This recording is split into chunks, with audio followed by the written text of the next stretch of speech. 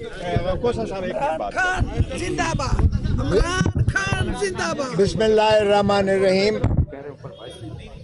ابھی آپ نے دیکھا کہ ہم پارلیمان سے, سپریم کورٹ سے اور یہاں کا سفر ہم نے کیا اسلام آباد ہائی کورٹ.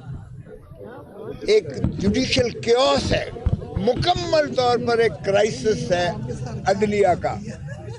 اب آپ دیکھیں کہ انہوں نے فیڈرل کانسٹیٹیوشن کورٹ تو بنا دی, لیکن انہیں جو ہے ابھی تک کمرے نہیں مل رہے, انہیں کمرہ نہیں مل رہا, انہیں عدالتیں نہیں مل رہی ہیں, انہیں میسر نہیں کی جا رہی ہیں.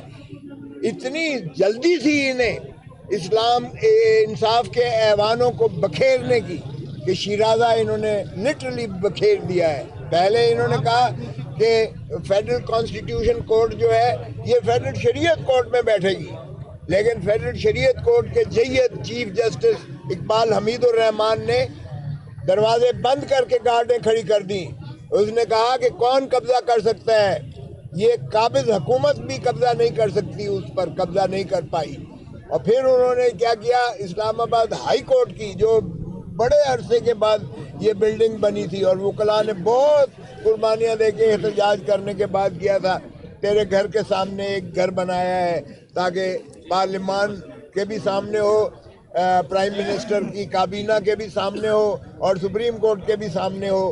تو یہ ایک اسلام آباد ہائی کورٹ کی بلڈنگ بنی تھی. یہاں پر آ کر نازل ہو گیا فیڈرل کانسٹیٹیوشن کورٹ. یہاں بھی ان کو دھتکارا گیا کیونکہ ایک فلور ابھی سیکنڈ دیا ہے. چیف جسٹس نے اپنا فلور دینے سے انکار کر دیا. اب کہا گیا ہے ان کو کہ آپ جی پرانی بلڈنگ ہے 10 میں چلے جائیں, G10 میں چلے جائیں. وہاں جا کر انہی کے اپنے چیف جسٹس سرفراز ڈوگر صاحب نے وہ بلڈنگ مسترد کر دی کیونکہ وہ کھنڈر بنے پڑے تھے. ابھی آپ اندازہ کریں کہ 20,000 مقدمات یہاں آئے ہیں. کوئی انسٹیٹیوشن یہاں جو برانچ نہیں ہے, کوئی پتہ نہیں ہے کہ کس نے دائر کرنا ہے, کہاں دائر کرنا ہے, کس جگہ دائر کرنا ہے, کون اس کی جو ہے مارکنگ کرے گا, کون اس کی بینچز بنائے گا اور کون سنے گا. تو ایسی افراتفری میں جو بنائی گئی ہے عدالت کا مکمل طور پر شیرازہ بکھر چکا. سپریم کورٹ کو انہوں نے بالکل فارغ کر دیا. اب آپ جائیں تو ادھر آپ کو ہو کا منظر نظر آئے گا, آپ کو ایسے لگے گا جیسے آپ کسی پرانی جو ہے آسیب زدہ عمارت میں آ گئے ہو جہاں آپ کو انسان نظر نہیں آئیں گے. ججز خود جو ہے سراسیمگی کے عالم میں اس وقت جو ہے کام کر رہے ہیں. اس خوف کی جو ہے فضا طاری کر دی گئی ہے اور ساری قوم کو انہوں نے جو ہے ایک جو ہے مایوسی کی دلدل میں دھکیلا ہوا ہے. آج جو قانون سازی تھی جوائنٹ سیشن بلایا گیا, اجلت میں بلایا گیا, اس جوائنٹ سیشن کا کوئی پتہ نہیں تھا کہ کیا جو ہے ایجنڈا کیا ہے. آپ کبھی سوچ سکتے ہیں کہ 7 بلوں میں سے 4 ایسے تھے جو صدر صاحب نے جو انہی کے ایلائز ہیں, پاکستان پیپلز پارٹی کے ایلائز ہیں, انہوں نے مسترد کر کے وہ بل بھیجے تھے چاروں. اور ہمیشہ یہ جب بل بھیجا جاتا ہے واپس تو اسی کی روشنی میں اعتراضات یا جو اعتراض جو کیے جاتے ہیں انہی کی روشنی میں آگے قانون سازی کو دیکھا جاتا ہے. لیکن کسی کو پتہ ہی نہیں تھا کہ کیا اعتراضات ہیں. اور وہاں ایک پیپلز پارٹی کے جید ایم این اے نے بڑی دھویں دار تقریر کی کہ ہم اسلام کے خلاف نہیں کرنے دیں گے, اور اس کے بعد کیا ہوا کہ پیپلز پارٹی نے اسی تنخواہ پر کام کرتے ہوئے بل کے حق میں دیا. ہم نے تو احتجاج کیا اور ہم باہر آ گئے ہیں. لیکن آج ہم نے یہاں بھی اس لیے کہ ہم چیف جسٹس سے ملنے آئے تھے, لیکن چیف جسٹس صاحب چونکہ گئے ہوئے تھے اس لیے ہم ان کے سیکرٹری صاحب کے ساتھ, انہوں نے چائے ضرور پلائی ہمیں, لیکن ہم ان کو بتا آئے کہ ہمارا مقصد یہ ہے کہ خان صاحب کے کیسز بھی لگائے جائیں اور آپ اپنے احکامات پر عملداری کرتے ہوئے عدلیہ کی جو بچی کچی تھوڑی بہت عزت ہے کم از کم اس کو بحال کریں, تاکہ عوام کے جو دلوں کی دھڑکن ہے عمران خان, وہ جو دنیا ساری, ہم موبائل اٹھاتے ہیں تو سنیپ شاٹ آئے ہوئے ہوتے ہیں جس میں لکھا ہوا ہوتا ہے مختلف جریدوں کا بیرونی جو ہے وہ ٹیلی ویژن کا کہ خدا نہ خواستہ کاکم بدین خان صاحب کو کچھ ہو گیا ہے, تو وہ پوچھتے ہیں کہ کیا یہ خبر صحیح ہے. مجھے بتائیں ہم کیسے اس کی تردید یا تصدیق کریں جب تک ہمیں ملنے نہ دیا جائے. فیملی کو نہیں ملنے دیا جاتا, بچوں سے بات نہیں کروائی جاتی ہے, وکلاء کو ملنے نہیں دیا جاتا ہے, اور پارلیمنٹیرینز کو بھی ملنے نہیں دیا جاتا ہے. ایسی میں نے ساروں کے 5 دہائی کے پر محیط ہے, میں نے سارے سیاسی قائدین کے کیسز بھگتے ہیں, اسی جیل میں بھگتے ہیں, اور ہمیں کئی گھنٹے جو ہے سپرنٹینڈنٹ جیل کے کمرے میں زرداری صاحب ہوں یا نواز لیگ کے جو ہے جاوید ہاشمی جو صدر تھے ہم نے ان کے بھی کیسز بھگتے, لیکن اتنی آسودگی ہوتی تھی اور کوئی فرشتہ بیچ میں نہیں کھڑا ہوتا تھا. آج کی فسطائیت میں یہ انتہا ہے, انسانی حقوق کی بھی, جیل مینول کی بھی, قانون کی بھی, آئین کی بھی, جس طرح سے دھجیاں اڑا کر پامالی کی جاتی ہے, یہ کبھی کسی دور میں بھی ایسا نہ تھا. اور جب ہم ملتے ہیں سارے, ہم جا کے اسپیکر صاحب سے کرتے ہیں تو حکومتی نمائندہ کہتا ہے آپ کو بھی پتہ ہے ہمارے بس میں ملاقات کروانا نہیں ہے. تو مجھے بتائیے گا پھر یہ حکومت کس چیز کی ہے؟ جیسے کہا گیا یہ فسطائیت کی انتہا ہے, اور انشاءاللہ ہم جد و جہد کرتے رہیں گے, پرامن کرتے رہیں گے. عمران خان کو مخلصی ملے گی انشاءاللہ, اور وہ پرائم منسٹر بنے گا دوبارہ.